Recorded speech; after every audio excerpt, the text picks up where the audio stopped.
L'idea di realizzare questo libro in lingua veneta mi è venuta appunto per l'intenzione di valorizzare quella che è la nostra lingua della Riviera del Brenta, di Venezia, della provincia di Venezia.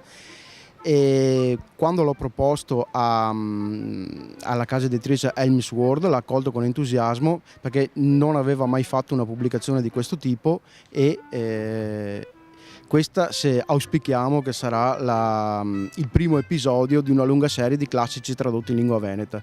Siccome sono tradotto in lingua veneta, adesso appunto parlerò in veneto. Quindi è a fiaba del Pinocchio, a conoscere tutti quanti, è il buratin, come che ho scritto anche nel libro, più famoso del mondo, che poi non era un buratin, ma era una marionetta, comunque che ha questa licenza poetica a Collodi. E ho cercato adesso di rimanere il più fedele possibile al testo originale e tra l'altro all'interno del libro, che è il testo italiano, affronta il testo ufficiale della Fondazione Collodi, che mi ha gentilmente offerto anche il suo patrocinio, quindi come si può vedere il patrocinio della Fondazione Nazionale Carlo Collodi. E spero che questo possa servire anche ai nostri ragazzi più giovani per non perdere quella che è la propria lingua, che esiste da centinaia di anni, che è anche più antica della lingua italiana. Spero che questo lavoro possa incontrare il favore di tutti quanti. Intanto volevo ringraziare la Villa Ducale. Perché Pinocchio in lingua veneta? Vorrei sembrare abbondante, pleonastico, invece no. È come vedere una storia illuminare, una statua illuminare con una luce diversa. Se scopre delle sfumature che prima non c'erano, non ti puoi dire se è meglio o peso, certamente diverso. La lingua veneta arricchì in qualche modo sta storia, facendo diventare di un spessore, di un'altra maniera di divertirsi e di concepire sto burattino. Quindi forse dire meglio o peso è ancora sbagliato, ma certamente diverso. Quindi sta avventura di tradurre in maniera così elegante, sta parlata eccezionale che è la lingua veneta, mi ha proprio divertito, ma anche divertito vederla, leggerla, studiarla e percepirla con queste sfumature diverse. I miracoli dove sei, da dove andava Pinocchio, le quali passi.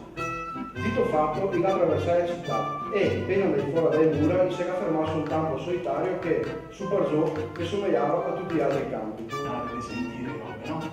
Perché la gente pensa, purtroppo in questa epoca terribilmente materialistica, che il linguaggio sia solo un'insieme di grammatica, di sintassi, di parole, di suoni.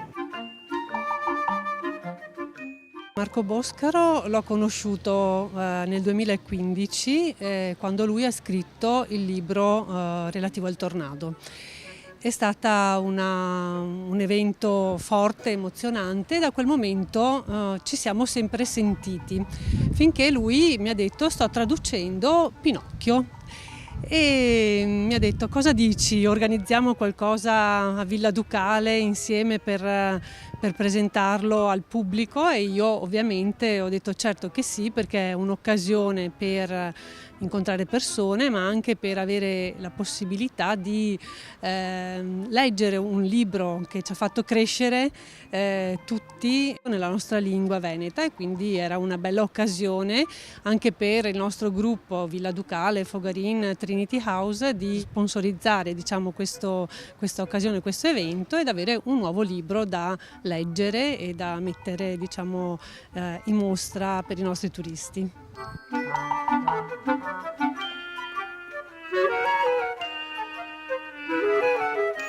Ufficiale della Fondazione Collodi, quindi tramite i manoscritti